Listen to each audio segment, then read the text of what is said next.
Hi, everybody. I'm Savani, And I am Sabine. and this is Behind the Byline, the Legacy Edition.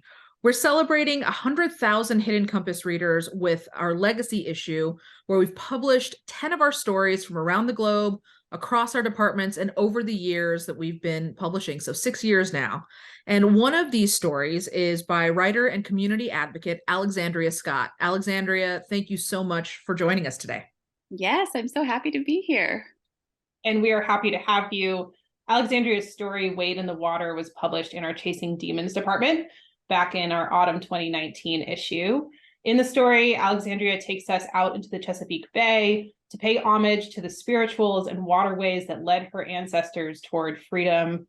Alexandria, tell us a bit about what first inspired you to write the piece. Yeah. So I'm born and raised in Maryland, and I live here now. And I've always felt, just even as a kid, like a really special, I guess, pull to the Chesapeake Bay and the wetlands, etc. They have such a quiet draw. And besides being very ecologically important, the Bay is really full of history.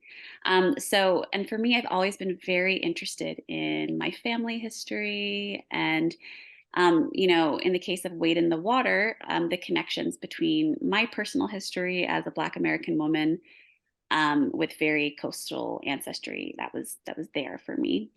My ancestors, they lived in St. Mary's County, which is very like coastal community in Maryland. And before that, they were in South Carolina. And for that, probably West Africa. But so because of the history of, slavery in this country, those stories, my family stories have been very truncated.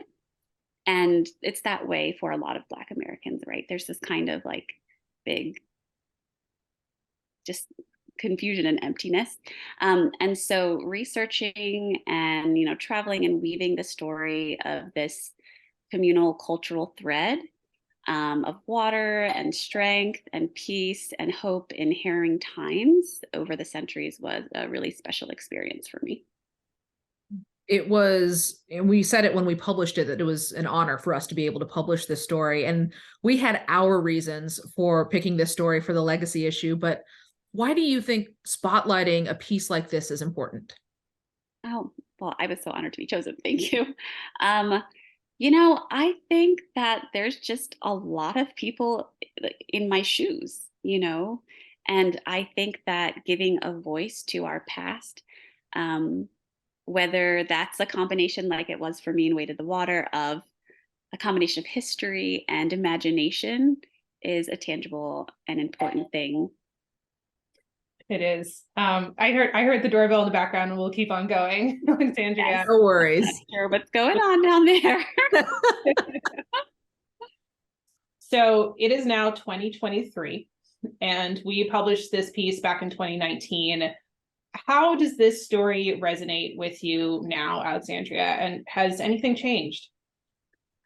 Yeah, I think this story still really resonates with me. I feel like writing that story helped me, and I'm hopeful that it's helped other, Black, Indigenous, people of color feel not just comfortable in the wild and in nature and the outdoors, but feel that bridge between the sense of belonging and community and story and history. That is beautiful. And I will say it again. We were honored in 2019 to publish this piece. We are honored to republish it as part of the legacy issue. And Alexandria published with us before we did patronage campaigns. So if you have read her story, if you are reading it now, you have an opportunity to contribute to her patronage campaign. This is the first one she's had, and it's a chance to support her work and our work. We look at what we do as a partnership between us as a publication, our wonderful contributors like Alexandria, and all of you in the audience. So thank you to everyone who has already contributed to the campaign, to those of you who will, and to everyone who has helped us reach this incredible milestone of 100,000 readers of Hidden Compass. We are honored and thrilled and grateful to all of you. And thank you to you, Alexandria, for joining us today. Well, thank you so much for having me again.